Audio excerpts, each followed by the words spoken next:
memories of Robert E. Lee.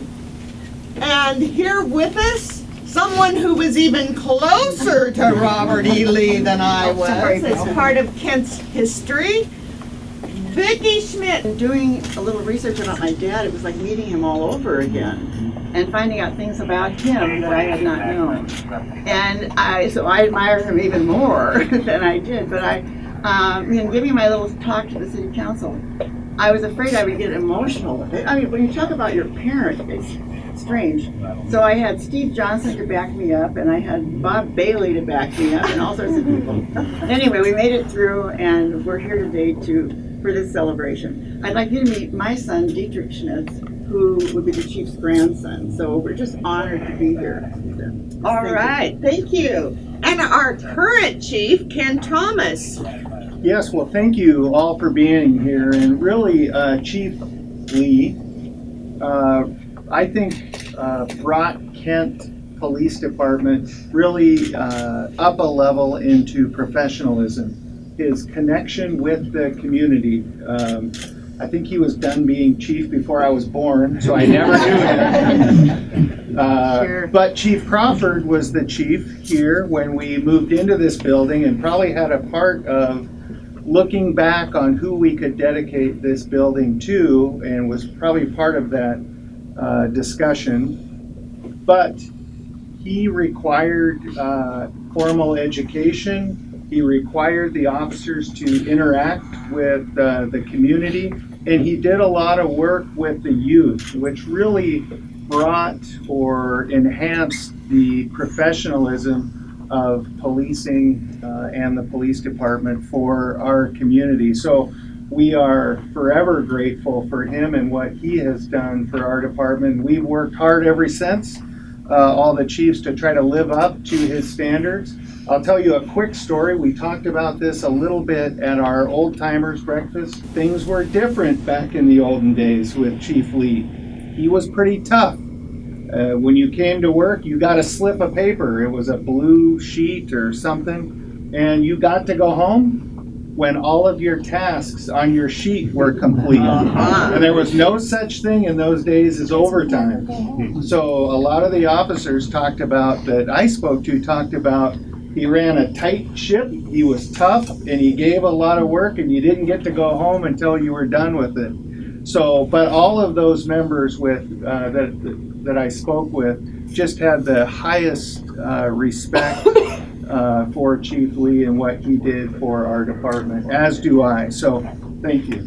My name's Ed Crawford, and I worked here for many years. And when we had the opportunity to come into the old library from our police department over here, and I had spent before that 25 years with the State Patrol, and I found that in the State Patrol it was very important to have a history of the agency, because there are always an awful lot of very distinguished people, not just the people that buildings are named after, but a lot of people that made the organization, because police departments gain a personality.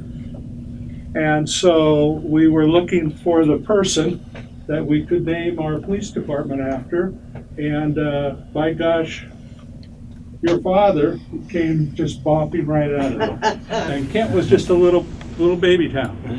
And it has grown and grown, and what we saw was that Police Chief Lee was the one that developed the organization to be what it is today, which I'm very proud of.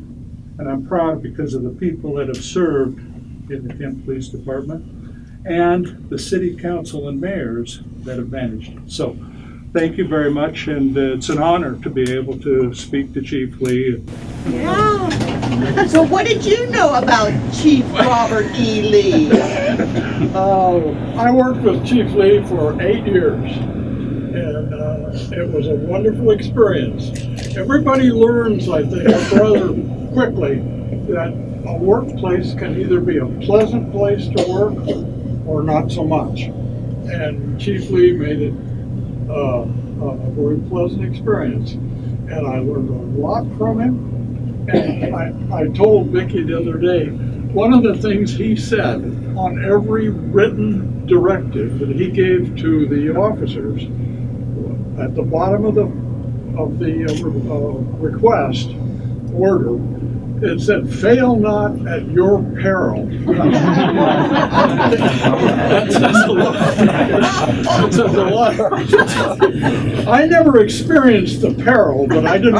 I You never didn't did want to. No, thank you. But Chief Lee had a problem that he worried about quite often, and that is that the city of Kent, when I came to work in '58, had 4,200 people in it, and a tax base of 4,200 people, and we serviced what they estimated as 20 to 25,000 people, who all came from East Hill, Auburn, through Kent to get to Renton and to Seattle at work, and have their accidents and pass their checks and all that good fun stuff.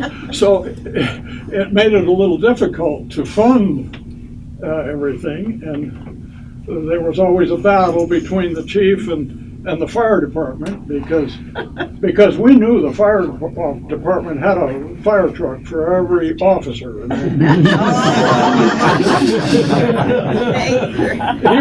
He set a standard, and I think there were more officers out of our department that went to be chiefs at other departments of any around here, as far as I know. We're so glad you're here today. Thank you. you so much. With that, I think we're ready to do the unveiling. I guess I should say thank you to this individual who wrote on the police Facebook page inquiring why we would dedicate a police headquarters after Robert E. Lee. Well, this is why. So the story of Kent's Robert E. Lee. All right, here we go.